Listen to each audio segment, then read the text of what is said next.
KSRTCയിലെ സൗജന്യ യാത്ര എന്ന് തുടങ്ങുമെന്ന് നോക്കിയിരിക്കുന്ന ഒരുപാട് ആളുകളുണ്ട്. അപ്പോൾ ആ സൗജന്യ യാത്ര ഏത് രീതിയിൽ നടപ്പിലാക്കുമെന്നതിൽ ഇന്ന് ചർച്ച നടക്കും. ഗതാഗത മന്ത്രി മുഖ്യമന്ത്രിയെ കാണുന്നുണ്ട്.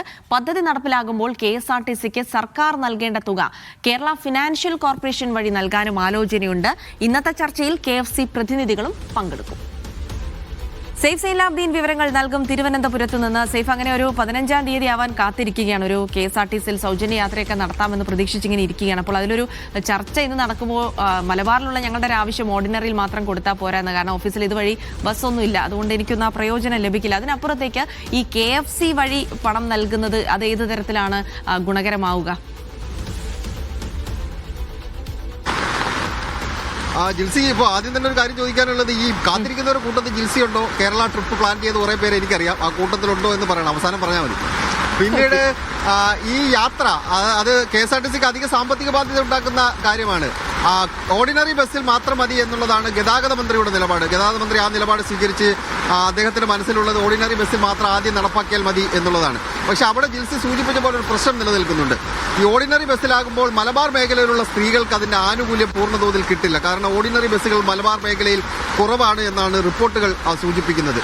ഫാസ്റ്റ് പാസഞ്ചറിൽ കൂടി നടപ്പാക്കിയാൽ മാത്രമേ ആ മേഖലയിലുള്ള സ്ത്രീകൾക്ക് അതിന്റെ കാര്യമായ ഗുണം കിട്ടൂ എന്നാണ് വിലയിരുത്തപ്പെടുന്നത്. അതുകൊണ്ട് അതെങ്ങനെ നടപ്പാക്കണമെന്നുള്ള കാര്യത്തിലുള്ള പ്രധാനപ്പെട്ട ചർച്ചയാണ് ഇന്ന് രാവിലെ 8 മണിയോടുകൂടി ആ ചർച്ച നടക്കുമെന്നാണ് ഇപ്പോൾ ലഭ്യമാകുന്ന വിവരം.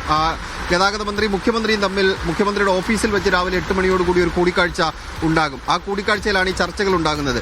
ഗതാഗത മന്ത്രി ഓർഡിനറി ബസ്സിൽ മാത്രം നടപ്പാക്കണം എന്ന് പറയുമ്പോൾ അതിനകത്ത് 57 കോടി രൂപയുടെ സാമ്പത്തിക നഷ്ടം KSRTCക്ക് ഉണ്ടാവും. അങ്ങനെയെങ്കിൽ ആ പൈസ KSRTCക്ക് സർക്കാർ കൈമാറണം. അത് KFC വഴി കൈമാറാം എന്നുള്ളതാണ് നിലവിൽ ആലോചിച്ചുകൊണ്ടിരിക്കുന്നത്. KFC ഇപ്പോൾ തന്നെ KSRTC ഒരുപാട് പണം കൊടുക്കാറുണ്ട്. പക്ഷേ KFCയുമായി ചർച്ച നടത്തി അതങ്ങനെ പരിഹരിക്കാം. ഓരോ മാസം അത്രയും തുക അങ്ങനെ കൊടുക്കാം എന്നുള്ളതാണ് ആലോചിക്കുന്നത്.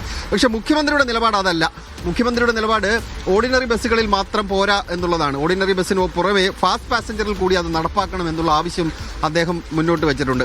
അദ്ദേഹത്തിന്റെ നിലപാടിനായിരിക്കും മുൻതൂക്കം ഉണ്ടാവുക എന്ന കാര്യത്തിലും സംശയമില്ല. അതാണെന്നുണ്ടെങ്കിൽ ഏകദേശം ഒരു 110 കോടിയോളം രൂപയുടെ നഷ്ടം പ്രതിമാസം KSRTCക്ക് ഉണ്ടാവും. ആ നഷ്ടം നികത്തണമെങ്കിൽ സംസ്ഥാന സർക്കാർ ഇപ്പോൾ കൊടുത്തുകൊണ്ടിരിക്കുന്ന സഹായത്തിന് പുറമെ ഈ 110 കോടി രൂപ കൂടി കൊടുക്കേണ്ടി വരും. അത് പലിശ നിരക്ക് എങ്ങനെയാണൊക്കെ നോക്കി അതിനകത്തുള്ളൊരു ഉദ്യോഗസ്ഥ തലത്തിലുള്ള ചർച്ച കൂടി നടക്കേണ്ടതുണ്ട്. പക്ഷെ അധികം നീട്ടിക്കൊണ്ടു പോകാനും കഴിയില്ല. ഇന്നിപ്പോൾ 8-ാം തീയതിയാണ്. 15-ാം തീയതി മുതൽ നടപ്പാക്കണം. അതായത് മറ്റന്നാൾ ചേരുന്ന മന്ത്രിസഭാ യോഗത്തിന്റെ പരിഗണനയിലേക്ക് വിഷയം വരികയോ അതിനകത്ത് അന്തിമ തീരുമാനം എടുക്കുകയും വേണം. എന്തായാലും ഇന്ന് അതിനകത്തൊരു ധാരണയുണ്ടാകും. മറ്റന്നാൾ കേരളത്തിലെ സ്ത്രീകൾക്ക് ഉള്ള ആ പ്രഖ്യാപനം അത് എങ്ങനെ ഏതൊക്കെ ബസ്സിലുണ്ടാകും എന്ന് നമുക്ക് നോക്കിക്കാണാം. ഫ്രീ ആയിട്ട് കിട്ടുവാണെങ്കിൽ ജിൽസി ഒരു കേരള യാത്ര പ്ലാൻ ചെയ്യണമെന്നാണ് എൻ്റെ അഭിപ്രായം.